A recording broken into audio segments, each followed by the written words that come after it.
Okay, so it's January 2021. I'm out here in the home gym, the home dojo, because UK has been put into yet another lockdown. This is like the second or third national lockdown we've had, and it affects me in a lot of different ways. So this is going to be sort of like a little bit of an update. I'm not going to be able to meet anyone that's outside of my household. So, you know, no training, no taekwondo class, no going to the jiu-jitsu gym or anything like that, no using any equipment from the gym, stuff that I don't actually have here. Luckily, at the start of 2020, I decided to invest in some stuff because I knew, you know, that would be the smart move rather than trying to go to the gym every time they open and getting shut and kicked out and stuff when coronavirus gets bad again. So I picked up some plates. Obviously, you've probably seen those already, and the bench and everything like that. I already had the bag. And shout out to everyone who's been showing love on the socials with all those, you know, kicking, fighting videos with the bag, TikTok, Instagram, Twitter. Those places have been, you know, blowing up with love, really showing support for the training videos, and there's obviously going to be a lot more of those coming. So I mentioned it on the Christian Reeve podcast, but basically this January I was supposed to be going to Manchester for some fights. I'm taking taekwondo a little bit more seriously. Can I talk about that?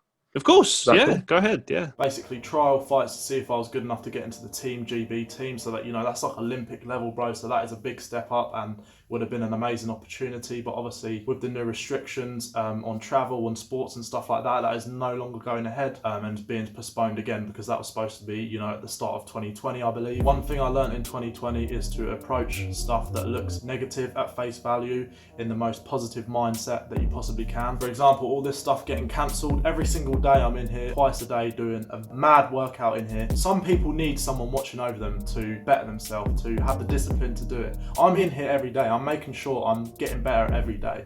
Every half day, I'm making sure I walk out that door a bigger badass than I was when I walked in. Some people would look at the goalpost moving as being a bad thing. They'd say, oh, there's no end to it. There's no end. I don't want there to be an end. It just means that I have an excuse to carry on going. So all of that stuff can keep getting cancelled. It can keep getting postponed because it's just given me more motivation to carry on doing this for a longer time.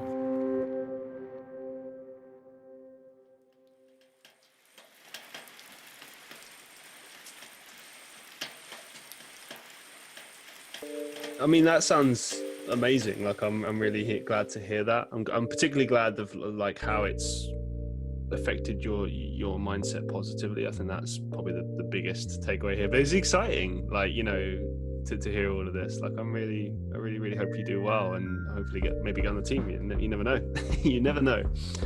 Hopefully that's the dream, but obviously anywhere, even coming that's 100%, even coming to like 70, 50%, even you know, being better than you were the day before, like it's important just to keep aiming for something that's so out of reach, that's impossible, and then landing halfway up the hill, you've still done an amazing job. So I'm just going to try my best, basically. I'm wearing my gi trousers for home training because I know I'm not going to be in the gym for a long time. Probably end up rolling in a car park or something. I actually feel bad for this punching bag. Man, I've actually been violating that. Got my unflavoured creatine on the go. 2 scoops during the workout, 2 scoops during the day. Just keeping those levels up, you know. Just out here twice a day looking for new ways to get on those money sessions.